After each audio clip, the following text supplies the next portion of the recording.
Yeah, so what we're doing is we're cutting up the stomach on these salmon, and we're trying to look at their diets, what they're eating between the main lake and inland sea. And most of them so far this year have been empty, but let's see what this has got in it. So this is a female fish. You can see its eggs. So that's a female. We'll write that down on the data sheet. And we've also got a genetic fin clip. So there's U.S. Fish and Wildlife Service is doing parentage-based analysis, parentage-based tagging on these salmon. So we've been clipping genetic fin clips, sending them off to U.S. Fish and Wildlife Service. But for our study, we're looking at the stomach. So if we get into here, kind of follow this fish was how long in the weight? Yeah, this fish was a around 23-inch fish, almost 23, about 22 3/4. And the weight was 2 kilograms, so whatever that is for pounds. 2.2 pounds per kilogram. 4.4 pounds, so a nice fish. Very nice fish. So what we'll do is we'll run this up and see if it's got anything in its stomach. Go up to the esophagus, kind of cut it open. Take all this stuff out. It looks empty, if I'm being honest. So what's with the eggs? It's a female. It's a female fish. I know, but they're supposed to do that in the fall, aren't they? Yeah, but they still, even they'll grow them bigger. Like now they're just pretty, like almost immature eggs. But yeah, characteristics of obviously a female, but they'll get nice and big in the fall. Yeah, they're just like underdeveloped right now. And I will say the stomach is looking that's one for me. empty. So we'll cut it open. So what we do here is just kind of examine what's in the stomach. Kind of interesting to see what's on the inner lining of the stomach, but that's pretty much empty. Empty stomach.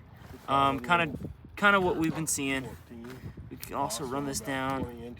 There's a little bit of goo, but for the most part, that's empty.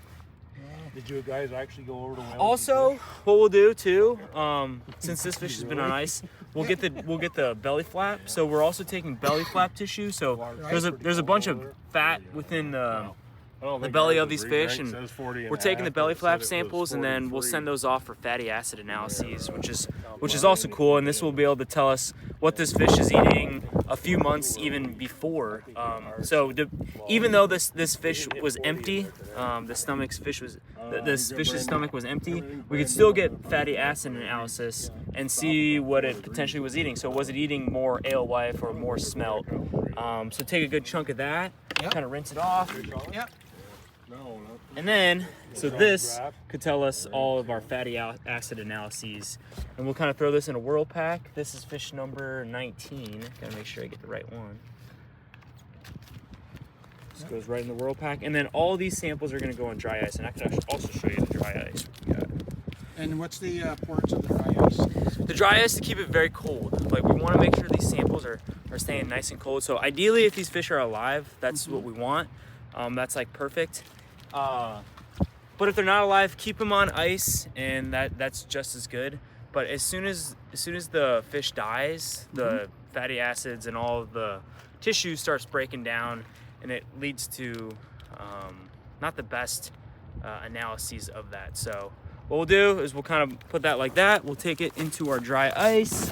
We've got dry ice right here. Throw that for our sample. That gets nice and chilled, and that'll go off to the lab. And hopefully, we'll be able to tell what these fish are eating between the main lake and the inland sea. That's the whole goal. See if there's any differences in feeding. And we want to do it every month? Every month. So yeah, the goal, one big shout out to all the anglers that really help, everyone that's been helping me out.